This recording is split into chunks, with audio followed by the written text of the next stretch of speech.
Hi friends, and welcome to my video.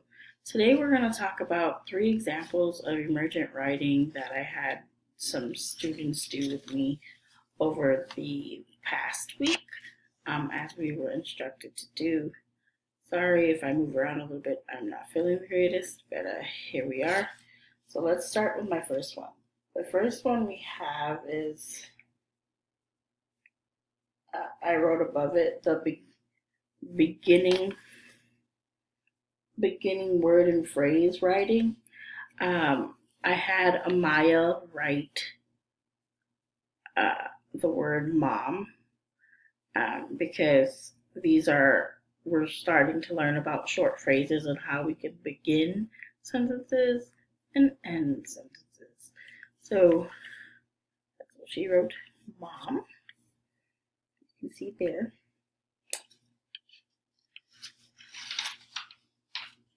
The next, I had Mr.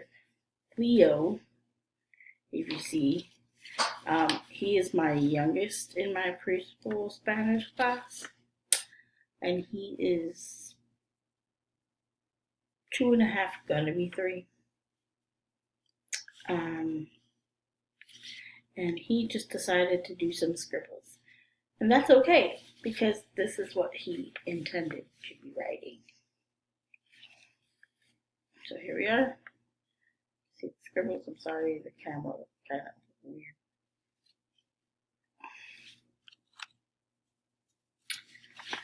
And then lastly comes Miss Audrey, who she just decided that she said this was a pumpkin. If you guys can see that. But this was a pumpkin somehow. So she's using her imagination, but also using drawing to represent something that she wants to write about. So in my classroom,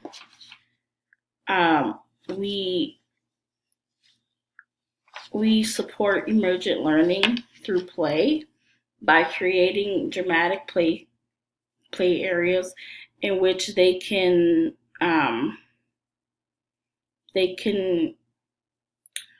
create orders.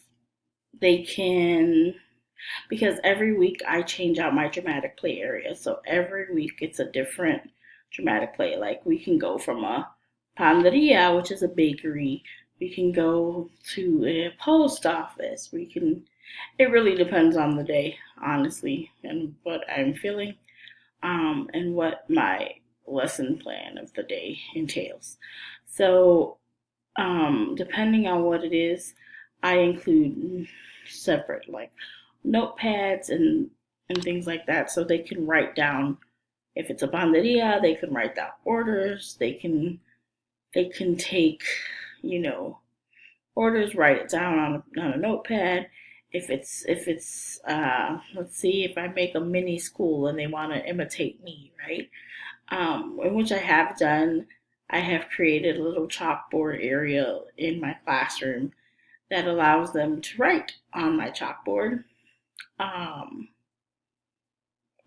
their own personal little chalkboards, and they'll be able to create like their own little lessons, imaginary play, and things like that.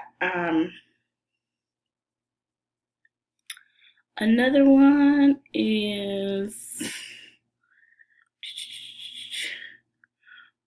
one way that I can support my children's writing with their names. All desks are labeled with a nameplate.